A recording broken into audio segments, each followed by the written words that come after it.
Everyone, আমি জুহি নতুন একটা মিনি ব্লগে প্রত্যেককে স্বাগত জানাচ্ছি। এখন তো চলছে শ্রাবণ মাস। শ্রাবণ মাসেই চলে গিয়েছিলাম ভূতনাথে। ভূতনাথ যেতে আমার বরাবরই ভালো লাগে, কারণ আমার গঙ্গার পার বেশি ভালো লাগে। এবারে তো দেখলাম ভূতনাথে বেশ মেলাও বসেছে, আর মেলা দেখলে না আমি কন্ট্রোল করতে পারি না, টুকটাক জিনিস ঠিকই কিনে ফেলি।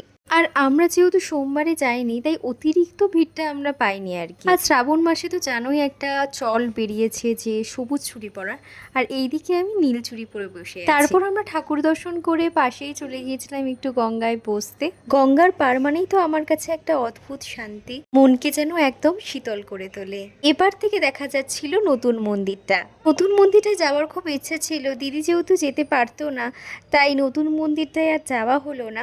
তারপর আমরা কেশর চা, ফুচকা এগুলোই খেয়েছিলাম। বাকি সময়টা নিজের মনকে শীতল করবার জন্য বসেছিলাম গঙ্গারই পাড়ে। ভিডিওটি ভালো লাগলে লাইক আর চ্যানেলকে সাবস্ক্রাইব করতে একদমই ভুলো না।